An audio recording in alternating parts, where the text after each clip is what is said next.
नगरी तुल्यं निजान्तर्गतं पश्यन्नात्मनि मायया बहिर्भूतं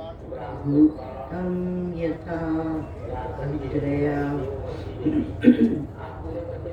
यः साक्षात् कुरुते प्रबोधसमये स्वात्मानमीवाद्वयं तस्मै श्री गुरुमूर्तये नमोऽइदं श्री दक्षिणामूर्तये।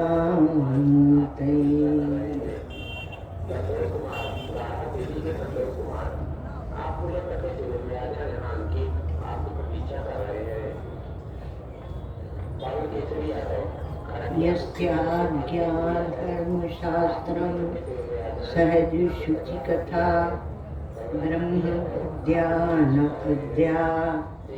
ध्यानं सर्वात्मभानं स्थिरचरहितकृत क्षेमुषी शान्तिभूषा आश्चर्यं चारुचर्या जननयन मनो मोहिनी मुक्तवर्या तं पूर्णानन्दतीर्थं वचसि वयमग्नि निर्भरं मज्जितास्मै।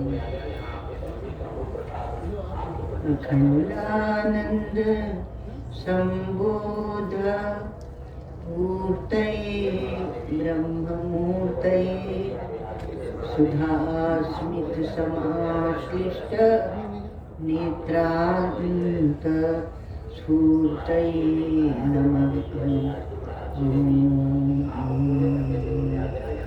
शुचि श्रुति स्मृति पुराणानाम् आलयं करुणालयं नमामि भगवत्पादं शङ्करं लोकशङ्करम्।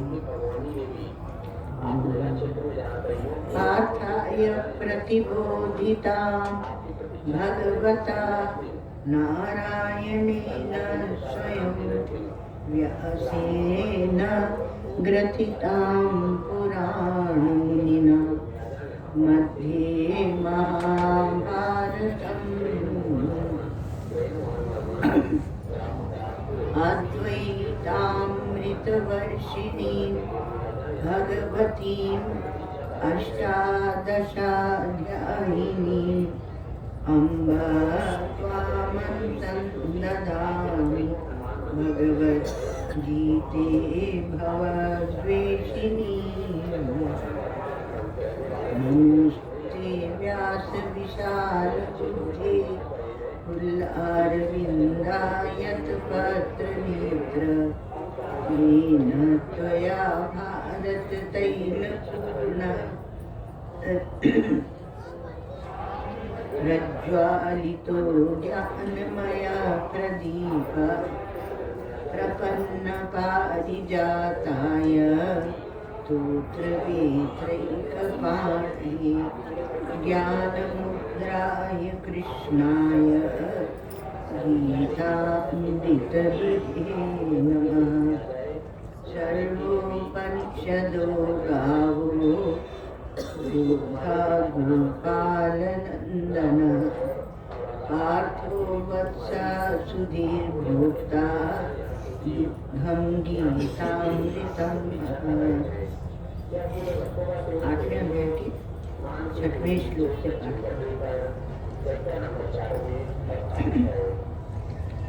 यं यं वापि स्मरन् भावं त्यजत्यन्ते कलेवरं तं तमेवैति कौन्तेय सदा तद्भावभावितः।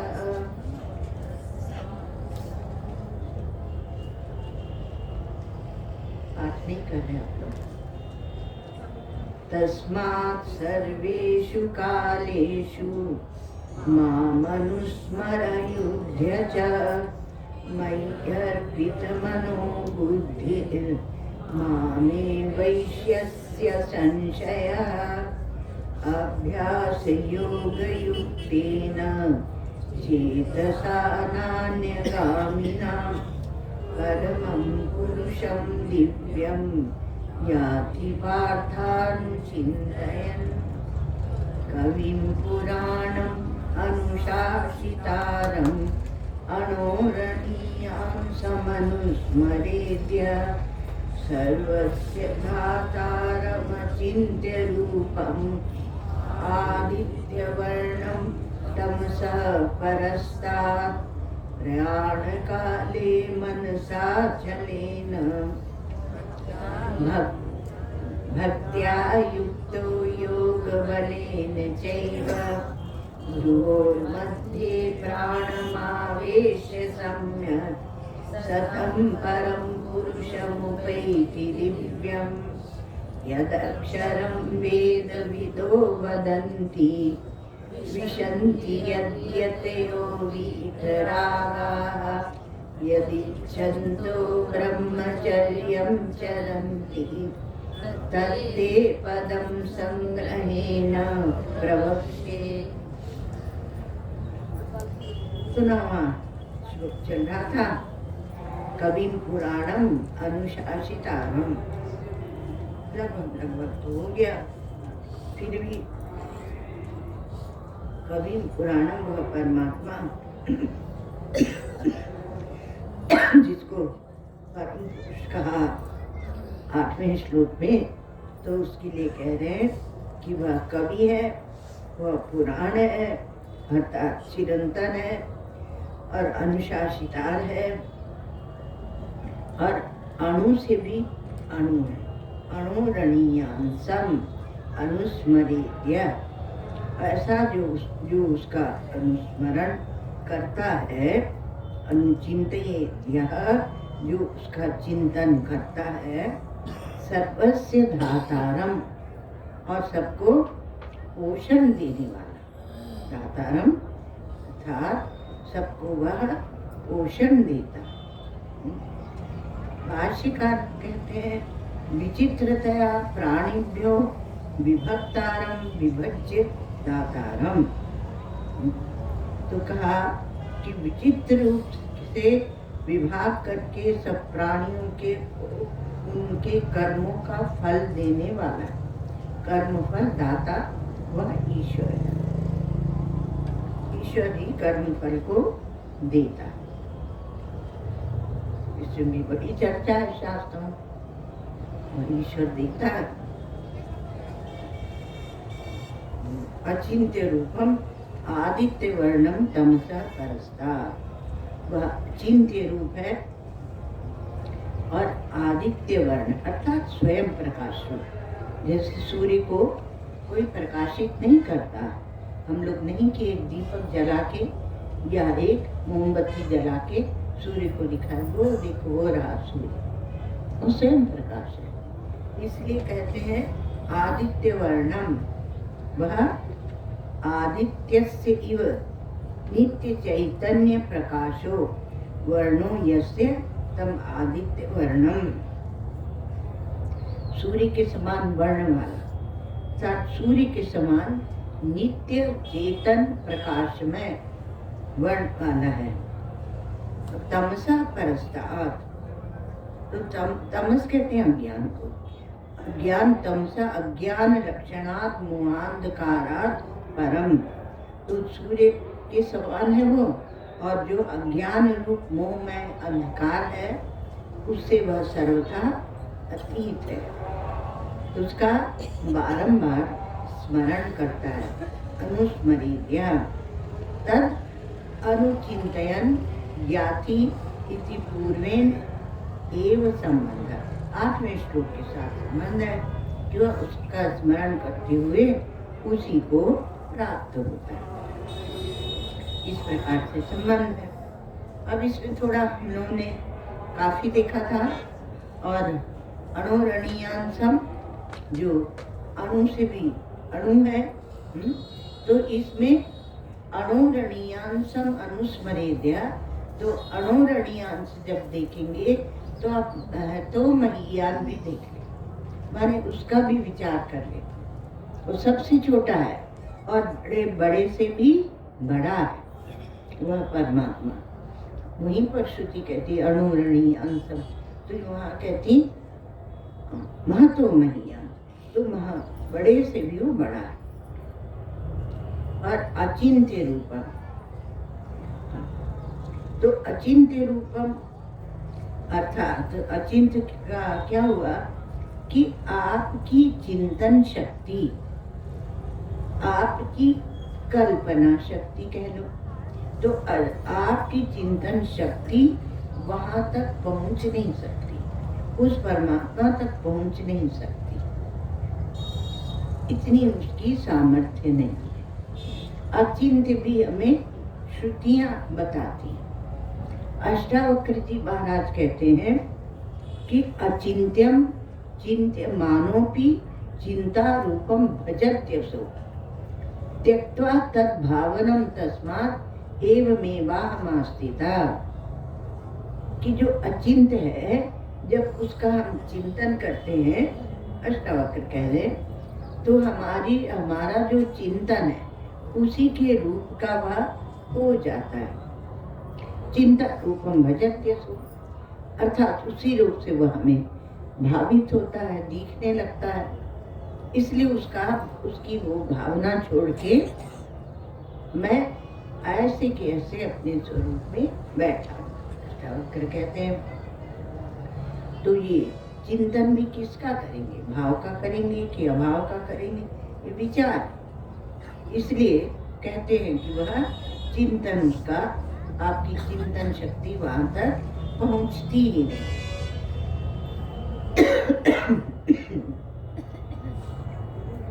क्योंकि उसका कोई रूप नियत विद्यमान है नहीं, और किसी ने कोई उसका चिंतन करने में समर्थ नहीं। केनचित् चिन्तयितुं शक्यते न अस्य रूपम नियतम विद्यमानम अपि केनचित् चिन्तयितुं शक्यते इति अचिन्त्य रूपः। और आदित्य के समान नित्य प्रकाश हो, तो हम लोगों ने देख लिया था। तो ऐसा जो भगवान को क्या बता रहे हैं, परमात्मा को, कि एक तो वह सर्वज्ञ, अर्थात वह सब जानता है।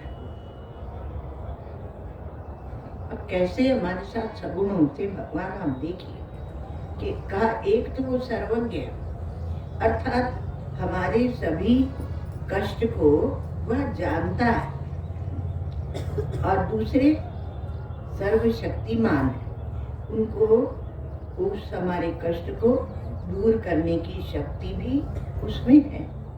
कोई जानता हो पर उसके में शक्ति नहीं हो कि हमारे कष्ट का निवारण करे, तो उसके जानने का क्या फायदा। इसलिए कहा कि वह सर्वशक्तिमान और कृपा से, करुणा से भरपूर है। तीसरी बात, क्योंकि यदि कोई सर्वज्ञ सर्वशक्ति है पर उसको हमारे कष्ट से कोई संवेदना नहीं है, तो वो क्यों कर हमारे कष्ट को दूर करेगा। संवेदना नहीं तो कहा नहीं, वह करुणा से, कृपा से भरपूर, और इसीलिए परमात्मा ही शरण्य, उसी के शरण में जाना चाहिए। दया और करुणा में अंतर होता है। दया वह होती है कि जिसमें आप विचार पूर्वक दया करते हैं, आपका हृदय द्रवित होता है और आप दया करते हैं। दूसरे क्षण सोचते हैं कि इसको इतना ज्यादा क्यों दे दिया, थोड़ा ही देते चल जाता, तो वो क्या होता है? दया। और करुणा जो होती है उसमें जो दाता है उसका पूरा हृदय बह जाता है द्रवित होके, इसलिए वह कुछ सोचता नहीं है कि हमें कितना देना था, कितना नहीं देना था। करुणा से भरपूर है। तो जीवन में अब बोलते हैं अचिंत्य रूपम आदित्य वर्णम तमसा परस्तात्। तो जीवन में कहीं ना कहीं आपके अंधकार होता है, हम विचार कीजिए, अर्थात आप जानते नहीं। और ये अंधकार जो दृष्टिगोचर होता है ना, उसको भी हम जानते नहीं। आप हवाई जहाज से जब जाते हैं तो आकाश में नीलिमा दिखती है, वास्तव में वहाँ आकाश नीला नहीं है। ज्यादा ऊपर जाते हैं तो नीचे नीलिमा दिखती है, ऊंचे जाने पर, और ऊंचे नहीं जाते हैं तो आपको आकाश की नीलिमा दिखती है। आपको ऐसे लगता है कि आकाश की नीलिमा में बादल है और उससे हम जा रहे हैं। आपके जीवन में अंधकार है, जीवन अंधकार से घिरा हुआ है, अर्थात तमसा परस्तात्, इस अंधकार से परे हुआ, अर्थात आपको अंधेरा लगता ही है। आप पीछे का भूल गए हैं, आगे की आपका भविष्य का आपको पता नहीं है। काल में, देश में भी जितना तक आप देखते हैं उतने में ही आपकी समझ है। तो जितने में आपकी आंख देख सकती है उतने में ही प्रकाश है। बाकी ये कहो कि नहीं, इस समय दूसरे देशों में भी, यूरोप आदि देशों में भी प्रकाश पहुंच चुका है, तो वह क्या होगा? कल्पना ही होगी, आपको दिखता नहीं। आपने कहा नहीं, वैज्ञानिकों ने बताया, ठीक से बताया।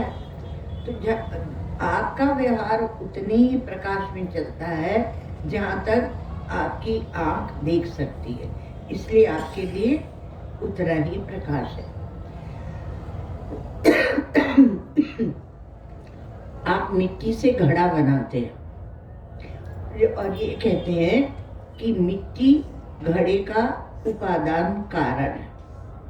तो क्या सारी की सारी मिट्टी, समस्त मिट्टी पूरे संसार की उस घड़े का उपादान कारण है?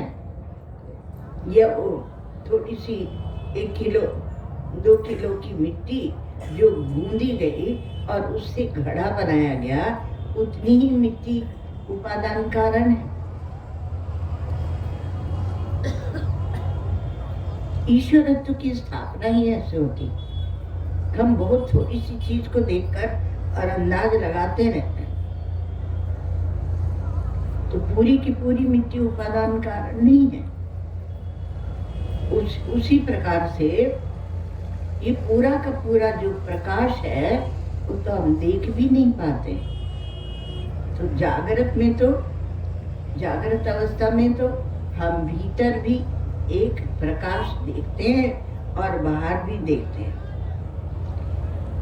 और उतना ही नहीं, हम भीतर भी एक अंधकार देखते हैं और बाहर भी अंधकार देखते हैं, जिसको हम बोलते हैं अज्ञान।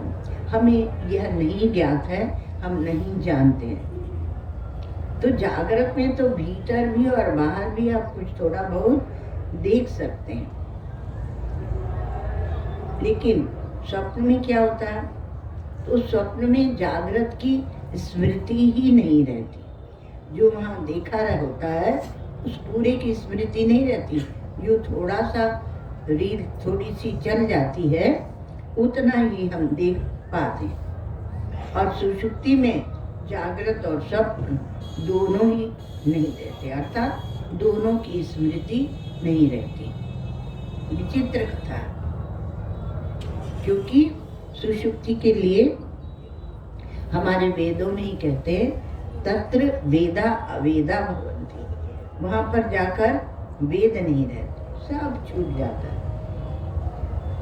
माता अमाता भवति, पिता पिता भवति, शब्दों का प्रयोग देखिए श्रुति भगवती का, वहां माता अमाता हो जाती और पिता क्या होता है, पिता अपिता हो जाता है। सुषुप्ति में, गहरी नींद में अगर आपको नहीं अच्छा लगे तो आप झंडा उठा सकते हैं, झंडा उठा सकते हैं, आंदोलन कर सकते हैं। किसके विपरीत, किसके विरोध में, हमारी श्रुति भगवती के विरोध में, हमारे वेदों के विरोध में। पर वेद हमारे इतने स्पष्ट है कि वो खुद ही कहते हैं कि वहाँ वेद नहीं रहते। तो तत्र वेदा अवेदा भवन्ति, वेद नहीं रहते हैं, इसका तो वेद का तो ज्ञान होता है। तो वहाँ पर शब्द राशि नहीं रहती, ज्ञान तो ज्यों का त्यों है, पर हमें उसका ज्ञान नहीं होने से वहाँ अंधकार की ज्यादा प्रधानता हो जाती है और वहाँ सब छूट जाता है। कहते हैं कि जो सुषुप्ति में जो जो छूट जाता है उसके बिना आप जीवित रह सकते हैं। हाय हम उसके बिना जीवित नहीं रह सकते, हम इसके बिना, उस देहाभिमान है, देहाध्यास है। कितनी बड़ी असंगता का अनुभव परमात्मा आपको सुषुप्ति में कराते हैं, वहाँ सब छूट जाता है। लेकिन उस अंधकार में भी, क्योंकि अंधेरा होता तो कुछ दिखता नहीं, तो शायद होता होगा वहाँ पर हमें दिखता नहीं, तो उस अंधकार में भी परमात्मा आपके पास रहते हैं, वो आपके साथ रहते हैं। उस अंधकार में भी परमात्मा आपको नहीं छोड़ते और किसी अवस्था में आपको नहीं छोड़ते, छोड़ना ही नहीं चाहते, तो उस समय भी वो आपको नहीं छोड़ते हैं। इसी से ये अनुमान लगाया जाता है कि परमात्मा आपको कभी भी नहीं छोड़ते। पदार्थ छूटे, संबंधी छूटे, पदार्थ में सब गिन लेना, संबंधी में भी सब लंबी लिस्ट गिन लेना, जो भी शत्रु मित्र बना रखे हैं वो सब छूटे। और अचिंत्य जब कहा, आपका चिंतन, मन बुद्धि भी छूटा, सब छूटा, लेकिन वह नहीं छूटा। साधक एक दूसरे को कहते हैं वो अच्छा चिंतन करता है। अब क्या अच्छा और क्या बुरा, जो परमात्मा को प्राप्त कराए वही अच्छा, छूट गया वो छूट गया। तो वह परमात्मा इतना अंतरंग है, आपके अत्यंत सन्निकट है, इसलिए उसे कहते हैं अंतर्यामी। तो हम उसको युक्ति से जान लेंगे, तो कहा नहीं, युक्ति से वह नहीं जाना जा सकता। दुनिया में आप युक्ति लगा सकते हैं, पर परमात्मा में आप युक्ति नहीं लगा सकते, वह अनुभव पर्यवसायी है। इसलिए आप अपने अनुभव का अनुवाद करें, उसे लेकर विचार करें, युक्ति से नहीं जाना जा सकता। और एक बार उसका अनुभव हो जाए तो फिर मौत भी आपको ईश्वर से पृथक नहीं कर सकती, क्योंकि ईश्वर आपसे पृथक है ही नहीं। जब उपाधि की स्वीकृति है, अर्थात आप जो जीव हैं तो परिच्छिन्न अंतःकरण और अविद्या को लेकर जीव बने, और वहाँ वह ईश्वर, वह माया को लेकर और उपाधि को लेकर, सृष्टि की उपाधि को लेकर वह ईश्वर है। बहुत परिभाषाएं हमारे यहाँ बनाई जाती है, ये तो आपको छोटी छोटी बता रहे हैं। दूसरी आएगी तो इसका निषेध कर दिया जाएगा, इसको हटा दिया जाएगा। जैसे छोटा बच्चा जब पढ़ने जाता है तो उसके कहते क से कबूतर, फिर क्या क से कबूतर वो पूरी जिंदगी करता है, तब बिना क से कबूतर किए वो क को पढ़ लेता आगे। उसी प्रकार से सब छूटता जाता है। तो हाँ, दुनिया में तो ये एक बार यदि उस परमात्मा का अनुभव हो जाए तो फिर आपको ये पता चलेगा कि वह आपसे भिन्न है ही नहीं, उसका ज्ञान होता है। ऐसे कहते हैं कि ज्ञान भी मार्ग है, भक्ति भी है और क्या है, कर्म भी है। अब कहा था मृत्यु में भी उसको छुड़ा नहीं सकते, उसके मृत्यु के भीतर भी वह बैठा है परमात्मा। अब उसका ज्ञान यदि हो जाए तो आपको मृत्यु में भी परमात्मा मालूम पड़ेगा, जान पड़ेगा। मृत्यु में भी वही, दुख में भी वही, शोक में भी वही, मोह में भी वही, वह परमात्मा ही सब कुछ बना हुआ। लेकिन आपने जो अपने को संसार में फंसा लिया, इसलिए वह आपसे ओझल सा मालूम पड़ता है। तो यह जो परमात्मा है, ईश्वर है, यह आपसे भिन्न नहीं है। इसलिए चिंतन किसका करेंगे? जब वह आपसे अपृथक है तो किसका चिंतन करेंगे? मृत्यु को हम भावात्मक मानते हैं, तो मृत्यु समृत्युम गच्छति यह नाने पश्यति, भैया कठोपनिषद श्रुति है। मृत्यु से मृत्यु में जाता रहता है, वो जीवन से जीवन में नहीं जाता जो उसको नहीं जानता। महिमा जानने की है, जो उसको नहीं जानता वो जीवन से जीवन में नहीं जाता, वो मृत्यु से मृत्यु में जाता है। ये ऐसे ऐसे क्या विधा बता दी जाती है, तो आपको कोई अलग नहीं कर सकता परमात्मा से। केवल आप इस अंधकार को स्वीकृति न दें। और प्रकाश कैसे होगा?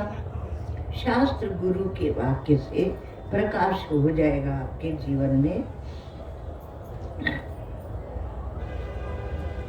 तो मृत्यु बड़ी ठोस वस्तु है, ये इसका निराकरण हम लोग सब मृत्यु को लेकर बड़ा विचार करता है मनुष्य, इसलिए इसको मर्त्य कहते हैं, मर्त्य। और इस लोक को कहते हैं मृत्यु लोक।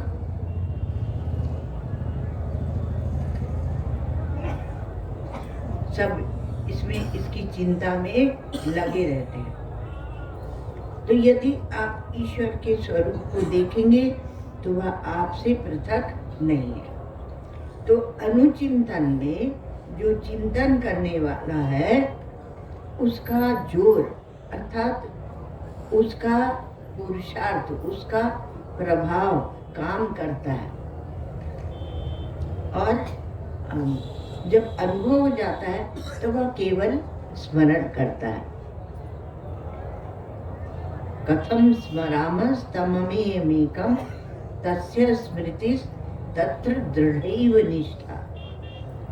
उस एक अमेय को अर्थात जिसमें कोई रोग शोक आदि नहीं है, उसको न बाह्य न आंतर, उसको कैसे स्मरण करें?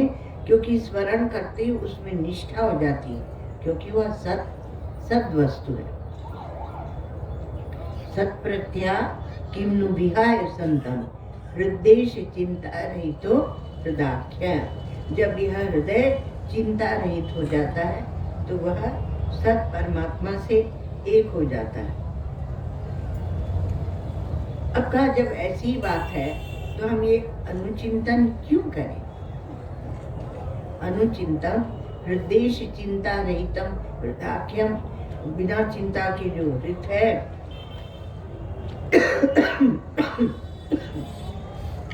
तो हम उसका स्मरण ही करें और हम अनुचिंतन करने का प्रयास क्यों करें ना। तो कहा कि नहीं, अपने प्यारे का स्मरण सब करते हैं। अभी देखना, क्योंकि अर्जुन ने प्रश्न किया था, प्रयाण काले च कथम ज्ञेयोसी नीतात्म भी। अब अर्जुन के प्रश्नों में देख लेना, एक प्रश्न अलग से आके टपका कि जब शरीर छोड़ते हैं तब कैसे उसका स्मरण करते हैं। पहले के लोग तैयारी रखते थे, अब के लोग तो अंधेरे में ही भटकते रहते हैं। अब पहले बहुत सी कहानियां आपके पूर्वजों की, आप चल ही रहे हैं आपके पूर्वजों के पुण्य से। आपके पास कोई पूंजी नहीं है, हो जाए तो ईश्वर की बड़ी कृपा। तो मृत्यु के लिए अपनी पूरी तैयारी करते थे। तो अर्जुन भी हमारा पूर्वज ही है। उसने कहा, प्रयाण काले च कथम ज्ञेयोसी नी। सब चीज के लिए तैयारी करते हैं तो मृत्यु के लिए भी तो कीजिए, वह भी तो अवश्यंभावी है। तो पहले चिंतन होता है, पहले बाद में अनुस्मरण। पहले गुणों का स्मरण होता है, तो गुणों का, भगवान के गुणों का स्मरण होता है। सर्वज्ञ है, सर्वशक्तिमान है, कृपालु है। तो मन जो है वो विचलित होता रहता है। इसलिए अगले श्लोक में जो कहा, प्रयाण काले मनसा चलेन। अचल मन, प्रयाण के समय में अचलेन, चलन वर्जितन, वो चलन से जो वर्जित है, ऐसे मन को, अर्थात स्थिर मन को स्थिर कब होगा? जब ऐसी वस्तु का चिंतन करेगा जो स्थिर है। तो परमात्मा ही वह वस्तु है जो स्थिर है। और यदि आपके हृदय में भक्ति है तो प्राणायाम की आवश्यकता नहीं है, वहां प्राणायाम अपने आप हो जाएगा। और मन यदि परमेश्वर में लगता है तो प्राण भी भगवान में लीन होने लगते हैं। प्राण वो अपने आप ही लीन होते हैं। उपनिषद में बताया कि प्राण और मन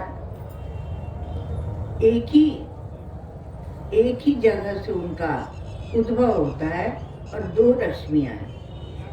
यदि आप प्राणों को संयमित करते हैं तो मन भी संयमित होता है, और यदि आप मन को संयमित करते हैं तो प्राण भी संयमित हो जाते हैं। फिर कहा कि ये भक्त्या युक्तो प्रयाण काले मनसा चलेना। प्रयाण के समय पर अचल मन को, और भक्त्या युक्तो, भक्ति से युक्त हो। तो ये भक्ति क्या है? ये भक्ति ऐसी चीज है, ये भगवान को अपनी ओर खींचने की एक विधि है, भक्ति। और बताएं, यह भक्ति सरल क्यों है कि कोई अनुष्ठान नहीं है, कोई इसमें यज्ञ आदि जैसे श्रम भी नहीं है। बैठे हैं शांति से जप कर रहे हैं, तो यह भक्ति जो है यह अनुष्ठान सापेक्ष नहीं है। और केवल भगवान को आप जानेंगे, जितना जानेंगे उतने आपके हृदय में भक्ति आएगी।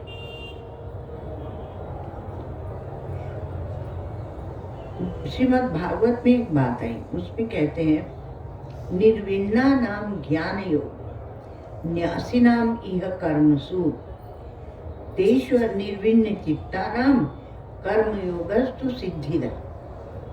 कहा कि जो निर्वेद है, अर्थात जो वैराग्य को प्राप्त किए हुए हैं, उनके लिए ज्ञान योग है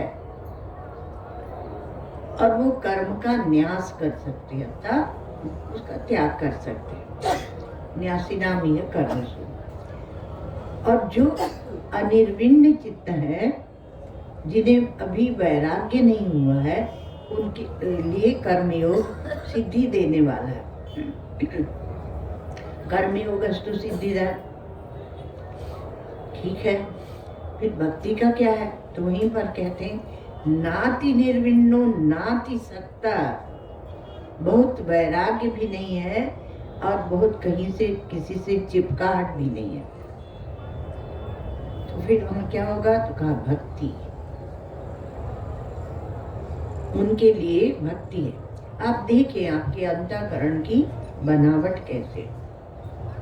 श्री गुरुदेव वृंदावन विराज रहे और एक बार बाहर कभी मुंबई पधारते थे, कहीं पधारते थे, तो हमारे पूज्य स्वामी वामदेव जी महाराज विराजते थे। ये पूज्य स्वामी निश्चलानंद जी महाराज जो पुरी के शंकराचार्य हैं, वो आश्रम में विराजते थे और उनका नित्य सत्संग होता था। तब लोग उस सत्संग में भाग लेते थे। तो वामदेव जी महाराज ने कहा कि जिसका कठोर चित्त है उसके लिए ज्ञान का मार्ग है, और जिसका कोमल चित्त है उसके लिए भक्ति का मार्ग है। और सुन सुनाकर जब हम लोग अपनी अपनी कुटिया में पहुंचे तो हमारी जो गुरु बहन थी उसने कहा, सुना तूने, तेरा तो बहुत कोमल चित्त है ना तुम्हारा। तो मराठी थी तो थोड़ा तू तुकार में बोलते कि तुम्हारा तो बहुत कोमल चित्त है ना, इसीलिए ज्ञान का विचार जो तुम करते रहते हो ना, शंकराचार्य के शास्त्र लेकर तो छोड़ दो, उपासना करो। तो हम सोचने लगे ऐसा तो नहीं कि योग्यता नहीं हो, आगे की उसमें पहुंच गए। एक तो ये बात थी, पर उनको कुछ नहीं कहा, पर बात तो कठोरता और कोमलता की थी। तो हम बड़ी सोच में पड़ गए। अब कहा किसी की बात क्यों माने, जब महाराज जी पधारे तब उनसे ही पूछते हैं। तो पूछा, महाराज जी ऐसे बताए थे वामदेव जी महाराज, पूज्य स्वामी वामदेव जी महाराज कि कोमल चित्त के लिए भक्ति है, तो क्या हमें उपासना करनी चाहिए? तो महाराज जी ने कहा, उपासना तुम्हारी भक्ति पहले बचपन में हो गई है। ऐसे बोल देते थे वो, ऐसे बोल देते थे कि आदमी बिल्कुल एकदम निश्चित हो जाए। अरे तुम धर्म और भक्ति सब करके आई हो, अब कुछ बाकी नहीं है, अब ज्ञान के ही मार्ग पर चलो। हमें ज्ञान का ही मार्ग प्रिय था, तो वो विचार ही प्रिय था, पर थोड़ा सा डगमगा गए थे। तो महाराज जी एक वाक्य में स्पष्ट कर देते थे, एक वाक्य में आपको जहाँ की तहाँ पहुँचा के और बिठा देते थे। अब किसकी बात सुनती रहती हो? यहाँ जितनी माताएं हैं सब उपासक हैं, भ्रमित कर देंगे तुम्हें। अपनी निष्ठा में दृढ़ रहो तो भक्त्या युक्तो योग बले न चाहिए, नाति निर्विण्णो नाति सत्ता।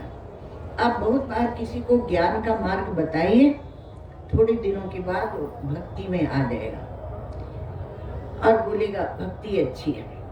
यहाँ तक कि जब हम रामघाट में रहते थे तो हमारे मित्र जो भी अलीगढ़ से आते थे तो कहते थे, माँ आप तो भक्ति की बात किया करो और कुछ भक्ति की कथा सुनाया करो। ये क्या आप असंगात्मा ये सब सुनाते रहते हो? इससे तो अच्छा है कि थोड़ी भक्ति की बात सुनाओ। और वो पहले स्पष्ट हो चुका था, नहीं तो हम इतने बेवकूफ थे कि उन लोगों की बात से भी सोचने लगते, हाँ चलो भक्ति की बात करते। फिर हम रामचरितमानस सुनाने लगे एक बार, तो उसमें कई गीता है रामचरितमानस में, तो एक गीता सुना रहे थे। तो हमारे यही प्रयागराज से एक दंडी स्वामी पधारे थे, राम के नाम से उनका नाम था, रामचंद्र, ये बुजुर्ग थे और हमारी शंकराचार्य की परंपरा से थे, विद्वान थे। तो वो पधारे रामघाट। तो पधारे जब रामघाट, तो हम वो रामचरितमानस सुना रहे। तो उन्होंने कहा, अरे दीदी, तुमने तो रामचरितमानस को भक्ति का ग्रंथ रहने ही नहीं दिया, पूरा उसे ज्ञान परक कर दिया दीदी। तो हमने कहा, जो हम समझा रहे हैं ऐसे तो हमारे गुरुदेव ही समझाते थे, उन्हीं की बताई बात को दोहराते रहते हैं। तो कहा कि नहीं, अद्भुत, अब तो मैं जाऊंगा नहीं, जल्दी पूरा सुनूंगा, क्योंकि मानस को तो वेदांत बना दे, ज्ञान बना दे, ये तो बहुत आनंद की बात है। बुजुर्ग थे पर ऐसे प्यार में दीदी कहते थे। तो यहाँ कहते हैं कि भक्त्या युक्तो, कि भक्ति तो अंदर एक रस रहती है, और भजनम भक्ति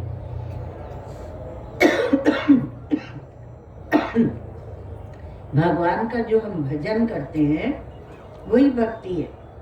प्रकट कैसे होगी? जितना जितना भजन करेंगे। भजन 3 प्रकार, मतलब भक्ति की परिभाषा 3 प्रकार से होती है। एक जो हम श्रवण करते हैं, उसका जब रसास्वादन करते हैं तो उसे कहते हैं भक्ति।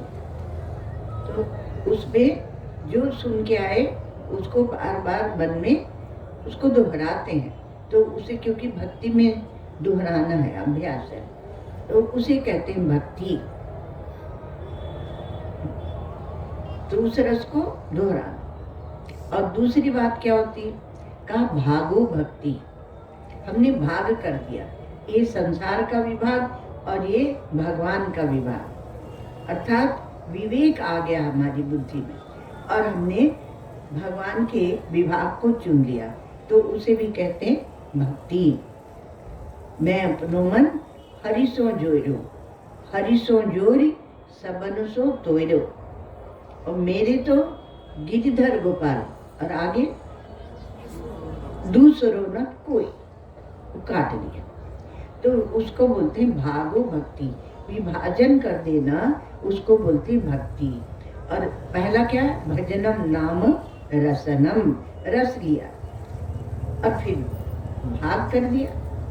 और तीसरा जब आता है तो वहाँ पर भंजनम भक्ति, ये अविद्या का जो बंधन है उसको जो तोड़ दे, उसको जो भूंज दे, उसको जो हटा दे, वो भक्ति है।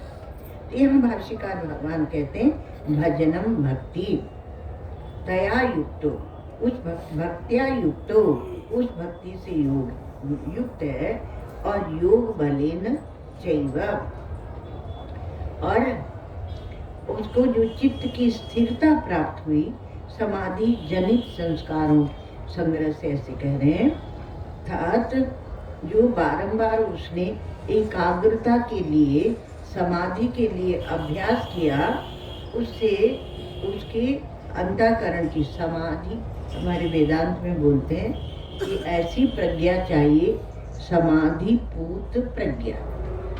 तो यहाँ कहते हैं समाधि, भाष्यकार भगवान कहते हैं कि योग बल, तो क्या है? समाधि ज, समाधि से उत्पन्न हुई संस्कार प्रचय, उससे जो संस्कारों का संग्रह होता है, जनित चित्त स्थैर्य लक्षणम योग बलम, उससे जो पैदा हुआ है, स्थिरता से जो योग बल पैदा हुआ है, तो उससे वह युक्त है, चंचलता से रहित, और ये योग बल है। अचल मन से परमात्मा का ध्यान होता है। ठीक है, तो अब यहाँ क्या है कि 10वें श्लोक में हम लोग लुढ़क गए, 9वां किया और 10वें में आ गए। तो उन्होंने कहा था कि कैसे हम आपका चिंतन करेंगे, तो भगवान ने कहा कि मृत्यु के समय यदि तुम्हारा मन स्थिर है और हृदय में भक्ति है, तो प्राणायाम की कोई चिंता मत करो, तो हो ही जाएगा, तो प्राण परमेश्वर में लीन हो ही जाएंगे। तो भक्ति जो है, यहाँ कोई श्रम नहीं है, प्रेम है, इसलिए हम कोई श्रम नहीं है, कोई अनुष्ठान नहीं है, यह अनुष्ठान निरपेक्ष है, अनुष्ठान सापेक्ष नहीं है।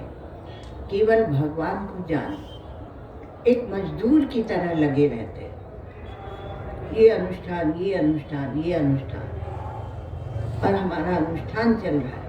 और लोग भी कहते हैं तो बड़े अच्छे हैं, बड़े अनुष्ठान करते हैं। एक महाराज, एक साधु थे, वो अनुष्ठान बहुत करते थे, साधक। अब अनुष्ठान कर रहे हैं और बड़ा भारी अनुष्ठान, मौन भी है।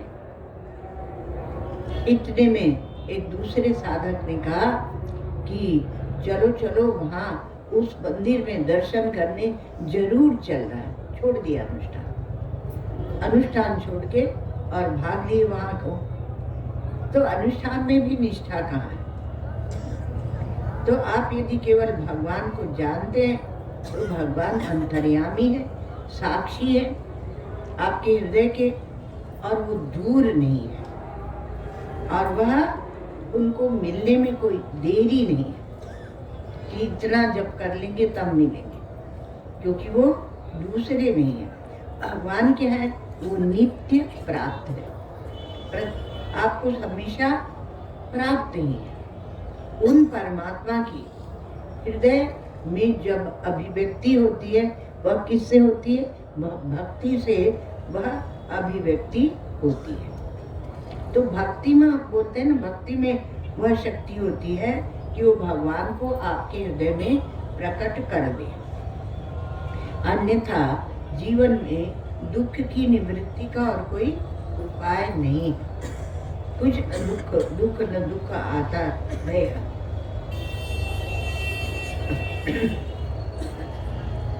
तो वेदांती कहता है कि आत्मा तो नित्य शुद्ध बुद्ध मुक्त है ना। अब उसमें ये दुख की निवृत्ति और ये सब करने की क्या जरूरत है? तो ऐसा है कि जो मृत्तिका है वह भी नित्य शुद्ध बुद्ध मुक्त। मृत्तिका माने मिट्टी है ना, परंतु जो घड़ा बन जाता है, उससे घड़ा बनाया जाता है, तो उसमें आप क्या गंगा जल भरते हैं, अशुद्ध वस्तु को नहीं डालते हैं। तो यदि आपको अपने अधिष्ठान का स्वरूप का बोध है, वह शुद्ध ही है, इसलिए वो शुद्ध ही है। पर शुद्ध मानकर और जो छोड़ देता है अंतःकरण, मन बुद्धि को छोड़ देता है, तो वेदांत ज्ञान का जो संप्रदाय है उसका लोप हो जाएगा। एक बड़ी दूसरे प्रकार की बात कही गई, उसका लोप हो जाए। इसलिए मृत्यु के समय भी वो सजग है, ध्यान के समय भी सजग है। तो घड़ा तो मिट्टी ही है, किंतु उस उपाधि को भी शुद्ध करने में क्या नुकसान है? क्योंकि यदि आप उसको शुद्ध करके छोड़ते हैं तो आप संप्रदाय को आगे ही बढ़ाएंगे, क्योंकि साधन का कहीं निषेध नहीं। साधन साध्य भाव एक भूमिका में है और परमार्थ सत्य एक भूमिका में है, तो विरोध है ही नहीं। तो क्या कहते हैं? घड़े को शुद्ध करना चाहिए।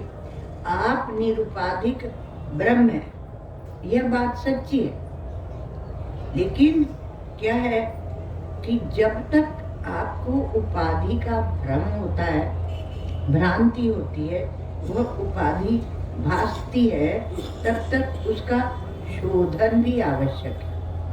तब तक उसका शोधन जरूर कर लेना चाहिए।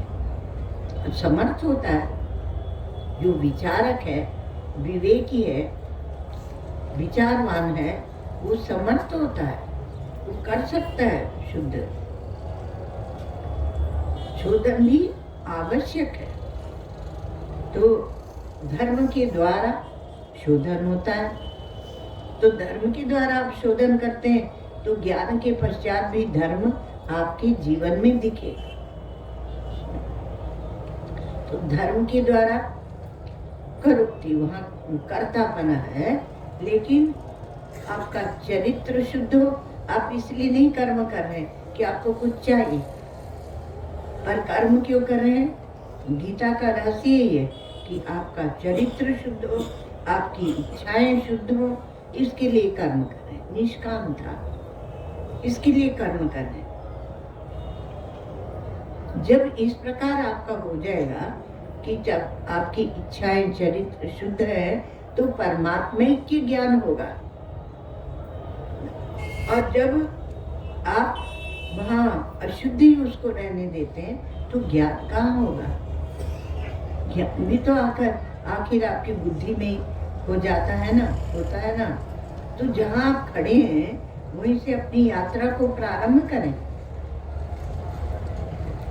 कर्म में तितिक्षा होती है और भक्ति में भगवान की लिप्सा होती है और तत्व ज्ञान में जिज्ञासा होती है। तो जो भक्त है वह धर्म और ज्ञान के बीच की एक निष्ठा है।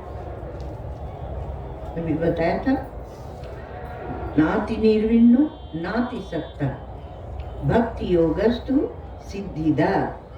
सुखदेव जी महाराज कहते हैं बहुत विरक्त नहीं है और बहुत संसार में आसक्त भी नहीं है। तो भक्ति योग उसको सिद्धि देने वाला होता है। वो मंत्र का जप करता है तो मनना त्रायते इति मंत्रा जानाति इच्छति करोति। जब जानता है तब इच्छा भी करता है और कर्म भी करता है। और जब उसका अंतःकरण शुद्ध है तो वह मनन करता रहे, मतलब मंत्र का जप करता रहे। तो मंत्र के जप से क्या होगा? उसका अंतःकरण शुद्ध ऐसा चमकता हुआ हो जाएगा कि आपको संसार सागर से यहीं पार कर देगा। यही जब यहीं पार कर देगा तो मृत्यु के समय की क्या चिंता। राम कहने का मजा जिसकी जुबां पर आ गया, मुक्त जीवन हो गया, चारों पदार्थ पा गया। एक बात बताएं, परमात्मा उपलब्ध ही है, आपके हृदय में ही है। उसका तात्पर्य भी यह है कि आप कोई सा भी साधन कीजिए, वह आपको पूर्णता की ओर ले जाएगा, क्योंकि पूर्ण परमात्मा है ही।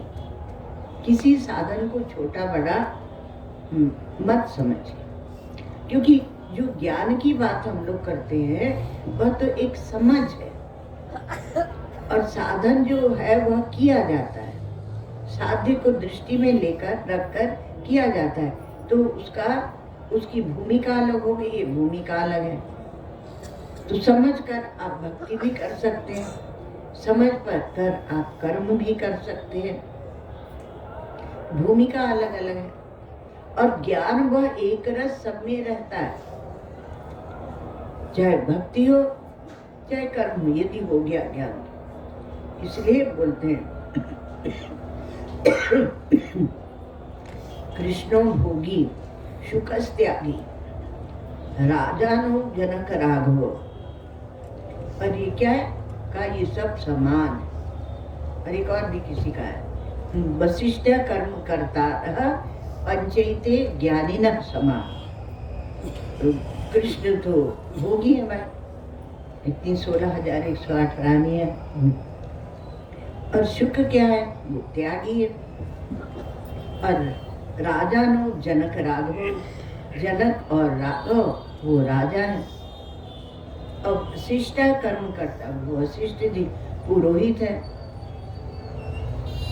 तो पर बाह्य व्यवहार कुछ महत्व नहीं रहता है। पंचैते ज्ञानिना समा, ये पांचों ज्ञानी है और ये समान ही है।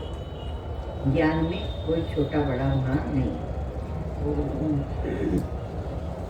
सर्वे भवन्तु सुखिनः, सर्वे सन्तु निरामयाः, सर्वे भद्राणि पश्यन्तु, मा कश्चित् दुःखभाग् भवेत्। असतो मा सद्गमय, तमसो मा ज्योतिर्गमय, मृत्योर्मामृतं गमय।